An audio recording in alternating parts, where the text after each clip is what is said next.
Hello guys, thanks for checking back on my channel, Mr. Chef.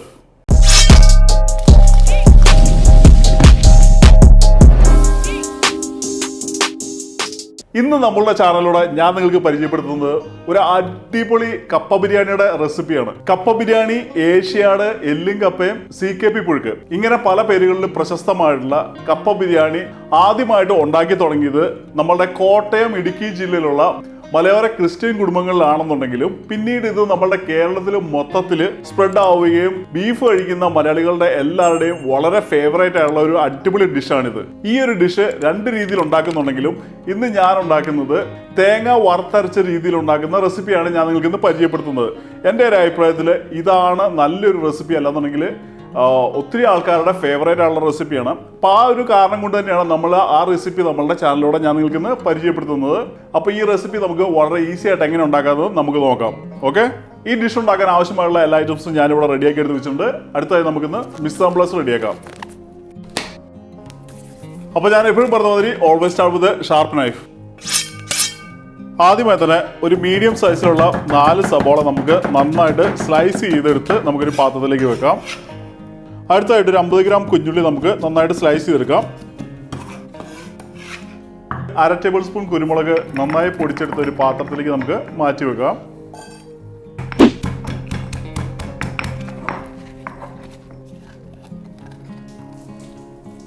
അടുത്തായി stove ഓണാക്കി ഒരു ഉരുളി നമുക്ക് സ്റ്റൗവിലേക്ക് വെച്ചതിന് ശേഷം ഉരുളി ചൂടായി കഴിയുമ്പോൾ 1 കപ്പ് ചിരകിയെടുത്ത തേങ്ങ നമുക്ക് ഇതിലേക്ക് ഇടാം.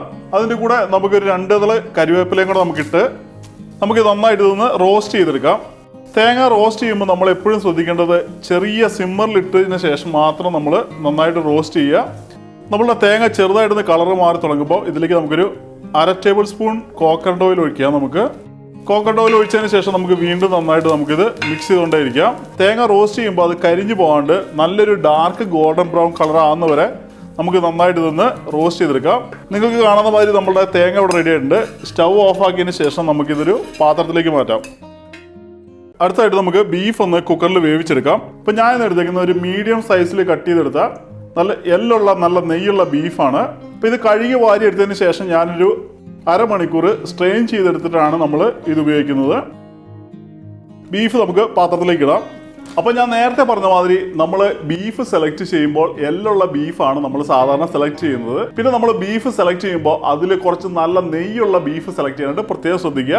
എൻ്റെ ഒരു അഭിപ്രായത്തിൽ, അല്ലാന്നുണ്ടെങ്കിൽ എൻ്റെ ഒരു സജഷൻ എന്ന് പറയുന്നത് 80-20% ആണ്. അതായത് 80% ഇറച്ചിയും ഒരു 20% നെയ്യും ഉണ്ടെന്നുണ്ടെങ്കിൽ ഈ റെസിപ്പി നല്ല അടിപൊളിയായിട്ട് നമുക്ക് പ്രിപ്പയർ ചെയ്യാൻ പറ്റുന്നതാണ്. ബീഫ് പാത്രത്തിലേക്ക് ഇട്ടതിന് ശേഷം 1 ടേബിൾ സ്പൂൺ ഉപ്പ്, നേരത്തെ നമ്മൾ ചതച്ചെടുത്ത ഇഞ്ചിയും വെളുത്തുള്ളിയും പച്ചമുളകിൻ്റെ പകുതി നമുക്ക് നമ്മളുടെ ബീഫിനൂടെ ഇടാം. നമുക്ക് 3/4 ടേബിൾ സ്പൂൺ ഗരം മസാല, ഒരു വലിപ്പമുള്ള കറിവേപ്പില, നേരത്തെ കട്ട് ചെയ്ത് വെച്ച സവോളയുടെയും കുഞ്ഞുള്ളിയുടെയും പകുതി, 1 കപ്പ് വെള്ളം ഒഴിച്ചതിന് ശേഷം നമുക്ക് കൈകൊണ്ട് നന്നായിട്ട് ഇതൊന്ന് മിക്സ് ചെയ്യാം. അടുത്തായി കുക്കറിൻ്റെ ലിഡ് വെച്ചതിന് ശേഷം നമ്മളുടെ കുക്കർ സ്റ്റൗവിലേക്ക് വെച്ച് ബീഫ് നന്നായിട്ട് വേവുന്നവരെ നമുക്കിതൊന്ന് കുക്ക് ചെയ്തെടുക്കാം. നമ്മൾ കുക്ക് ചെയ്യാൻ വെച്ചിരുന്ന ബീഫ് ഇവിടെ 3 വിസിലടിച്ച് റെഡി ആയിട്ടുണ്ട്. അടുത്തായി നമുക്ക് ഇതിൻ്റെ ലിഡ് ഒന്ന് ഓപ്പൺ ആക്കി നോക്കാം. നിങ്ങൾക്ക് കാണുന്ന മാതിരി നമ്മളുടെ ബീഫ് ഇവിടെ നല്ല രീതിയിൽ വെന്ത് റെഡി ആയിട്ടുണ്ട്. നമ്മളുടെ ഇറച്ചിയൊക്കെ എല്ലിൽ നിന്ന് വിട്ട് നല്ല അടിപൊളിയായിട്ട് റെഡി ആയിട്ടുണ്ട്. നമുക്ക് അടുത്തായിട്ട് ഇതെടുത്ത് സൈഡിലേക്ക് മാറ്റി വെക്കാം. അടുത്തായിട്ട് കപ്പയൊന്ന് നമുക്ക് കുക്ക് ചെയ്തെടുക്കാം. ഇപ്പം ഞാനിന്ന് എടുത്തേക്കുന്നത് 1 കിലോ കപ്പയാണ്. കപ്പ വെച്ചതിന് ശേഷം നമുക്ക് ഇതിലേക്ക് ആവശ്യമുള്ള വെള്ളം ഒഴിച്ചതിന് ശേഷം 1 ടേബിൾ സ്പൂൺ ഉപ്പ്, 1/4 ടീസ്പൂൺ മഞ്ഞൾപ്പൊടിയും ഇട്ട് നമുക്കിത് നന്നായിട്ടൊന്ന് മിക്സ് ചെയ്യാം. അടുത്ത സ്റ്റൗ ഓണാക്കി നമുക്ക് കപ്പ നന്നായിട്ടൊന്ന് വേവിച്ചെടുക്കാം. കപ്പ ചൂസ് ചെയ്യുമ്പോൾ വലിപ്പമുള്ളതും നല്ല നൂറുള്ളതും കപ്പ ചൂസ് ചെയ്യാനായിട്ട് പ്രത്യേകം ശ്രദ്ധിക്കുക. ഓക്കെ ഗൈസ്, നമ്മളുടെ കപ്പ ഇവിടെ നല്ല രീതിയിൽ വെന്ത് റെഡി ആയിട്ടുണ്ട്. നിങ്ങൾക്ക് കാണുന്ന മാതിരി അടിപൊളിയായിട്ട് വെന്തിട്ടുണ്ട്. അടുത്തായിട്ട് കപ്പയിലെ വെള്ളം നമുക്കൊന്ന് മാറ്റിയെടുക്കാം. അടുത്തതായിട്ട് നമുക്ക് ഉരുളി എടുത്ത് സ്റ്റൗവിലേക്ക് വെച്ചതിന് ശേഷം ഉരുളി നന്നായി ചൂടായതിനു ശേഷം നമുക്കിതിലേക്ക് ഒരു 2 ടേബിൾ സ്പൂൺ ഓയിൽ ഒഴിക്കാം. ഓയിൽ ചൂടായതിനു ശേഷം നമുക്കിതിലേക്ക് 1 ടീസ്പൂൺ കടുകിട്ട് ഒന്ന് പൊട്ടിച്ചെടുക്കാം. കടുക് പൊട്ടി തുടങ്ങുമ്പോൾ ഇതിലേക്ക് നമുക്കൊരു 1 ടീസ്പൂൺ പെരിഞ്ജീരകം കൂടി ഇടാം. അതിനുശേഷം നമുക്കൊരു 3-4 ഇതള് കറിവേപ്പില നമുക്ക് ഇതിലേക്ക് ഇടാം. കറിവേപ്പില ഇട്ടതിന് ശേഷം നമ്മൾ നേരത്തെ ചതച്ച് വെച്ച ഇഞ്ചിയും വെളുത്തുള്ളിയും പച്ചമുളകും കൂടെ നമുക്ക് ഇതിലേക്ക് ഇട്ടതിന് ശേഷം നമുക്കിത് നന്നായിട്ടൊന്ന് മിക്സ് ചെയ്യാം. ഇഞ്ചി വെളുത്തുള്ളി ചെറിയൊരു ഗോൾഡൻ ബ്രൗൺ കളർ ആയി കഴിയുമ്പോൾ നമ്മൾ നേരത്തെ കട്ട് ചെയ്ത് വെച്ചിരുന്ന ഒനിയനും കുഞ്ഞുള്ളിയും നമുക്ക് ഇതിലേക്ക് ഇടാം. അതിനുശേഷം നമുക്ക് ഇത് നന്നായിട്ടൊന്ന് മിക്സ് ചെയ്തുകൊണ്ടേയിരിക്കാം. നമുക്ക് കാണാവുന്ന മാതിരി നമ്മുടെ സവോള നല്ലൊരു ഗോൾഡൻ ബ്രൗൺ കളറിലേക്ക് എത്തിയിട്ടുണ്ട്. അടുത്തതായി സവോള നമുക്ക് സൈഡിലേക്ക് ഒന്ന് മാറ്റി വെച്ചതിന് ശേഷം ഫ്ലെയിം സിമ്മറിലേക്ക് ഇട്ടതിന് ശേഷം 2 ടേബിൾ സ്പൂൺ മല്ലിപ്പൊടി, 1.5 tablespoon Kashmiri chilli, 1/2 tablespoon regular ചില്ലിയും കൂടെ നമുക്ക് ഇതിലേക്ക് ആഡ് ചെയ്യാം. അടുത്തതായി 1/2 tablespoon garam masala, 1/2 tablespoon മഞ്ഞൾപ്പൊടിയും കൂടി ഇട്ട് നമുക്കിത് നന്നായിട്ടൊന്ന് മിക്സ് ചെയ്യാം. നമ്മളുടെ മസാലയുടെ പച്ചമണം മാറുന്ന വരെ നമുക്കിതൊന്ന് ചെറിയ തീയിൽ നന്നായിട്ടൊന്ന് മിക്സ് ചെയ്തെടുക്കാം. ഒരു 30 സെക്കൻഡ് സിമ്മറിലിട്ട് നമ്മളുടെ മസാല റോസ്റ്റ് ചെയ്തതിന് ശേഷം നമ്മളുടെ ബാക്കിയുള്ള സവോളയായിട്ട് നമുക്കിതൊന്ന് മിക്സ് ചെയ്യാം.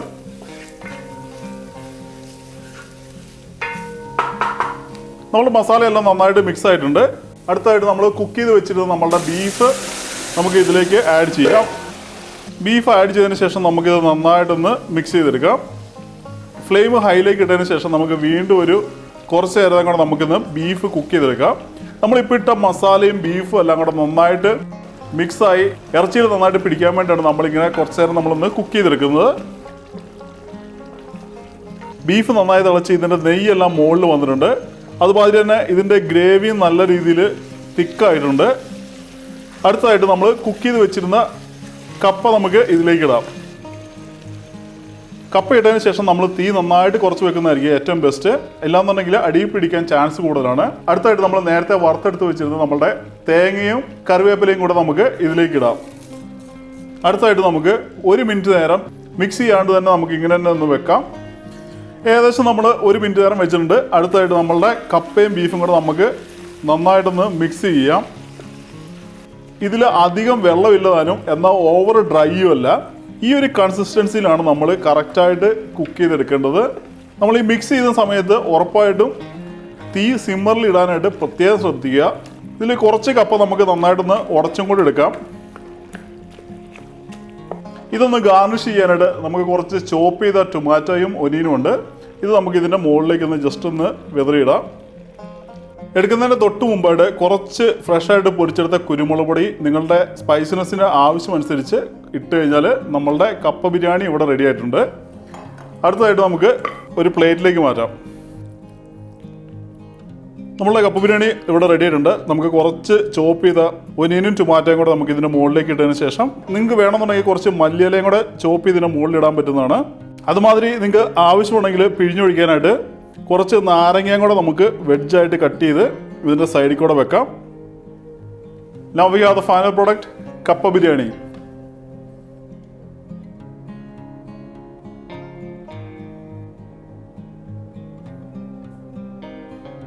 അടുത്തായിട്ട് നമുക്കിന്ന് ടേസ്റ്റ് നോക്കാം. നമ്മളുടെ കപ്പ ബിരിയാണി അടിപൊളിയായിട്ട് റെഡി ആയിട്ടുണ്ട്. കാണുമ്പോൾ തന്നെ നല്ല സൂപ്പർ ലുക്കാണ്. ഇനി നമുക്ക് ടേസ്റ്റ് നോക്കാം. ബീഫൊക്കെ അടിപൊളിയായിട്ട് സൂപ്പറായിട്ട് വെന്തിട്ടുണ്ട്. ഉപ്പ് നമ്മളുടെ മസാല എല്ലാം കറക്റ്റാണ്. എനിക്ക് ഉറപ്പായിട്ട് നിങ്ങളിത് ട്രൈ ചെയ്യുക. നല്ല അടിപൊളി ഡിഷ് തന്നെയാണ്. ഈ ഒരു ഡിഷ് നമ്മൾ സാധാരണ ഉണ്ടാക്കുന്നതിൽ നിന്നും കുറച്ച് ഡിഫറെൻ്റ് ആണ്. കാരണം നമ്മൾ തേങ്ങ വറുത്താണ് ഇതിൽ ചേർത്തിരിക്കുന്നത്. എനിവേ ഇതൊരു നല്ല റെസിപ്പിയാണ്, എല്ലാവരും ട്രൈ ചെയ്യുക. പിന്നെ ഇതിലൂടെ കഴിക്കാൻ പറ്റിയത് കുറച്ച് കടുമാങ്ങ അച്ചാർ അല്ലാന്നുണ്ടെങ്കിൽ നാരങ്ങ അച്ചാറും ഒരു കട്ടൻ കാപ്പിയും കൂടെ ഉണ്ടെങ്കിൽ അടിപൊളി സൂപ്പറാണ്, ഒരു രക്ഷയില്ല. അപ്പോൾ ഇനിവേ എല്ലാവരും നിങ്ങൾ ഈ ഡിഷ് ഉറപ്പായിട്ടും ട്രൈ ചെയ്യുക. ട്രൈ ചെയ്തതിന് ശേഷം നിങ്ങളുടെ അഭിപ്രായങ്ങൾ കമൻറ്റ് സെക്ഷനിൽ എഴുതി അറിയിക്കാനായിട്ട് പ്രത്യേകം ശ്രദ്ധിക്കുക. അതുമാതിരി നിങ്ങളുടെ ഫുഡി ഫ്രണ്ട്സിന് ഈ റെസിപ്പി ഒന്ന് ഷെയർ ചെയ്യുക. ഉറപ്പായിട്ട് അവർക്ക് ഇഷ്ടപ്പെടുന്നുള്ള ഞാൻ ഗ്യാരണ്ടി പറയുന്നുണ്ട്. പിന്നെ നിങ്ങൾ ആദ്യമായിട്ടാണ് എൻ്റെ ചാനൽ കാണുന്നെങ്കിൽ ഇതുമാതിരത്തെ വീഡിയോസ് കാണുവാനായിട്ട് ചാനലിലേക്ക് സബ്സ്ക്രൈബ് ചെയ്യുക. അതുമാതിരി എല്ലാവരും ഈ വീഡിയോയ്ക്ക് ഓരോ തംസപ്പ് കൊടുക്കാനായിട്ട് പ്രത്യേകം ശ്രദ്ധിക്കുക. അത് നമ്മളുടെ ചാനലിന് വളരെ ഹെൽപ്പ് ചെയ്യുന്നതാണ്. So eat good food, stay healthy, and I see you with a different video. Bye bye.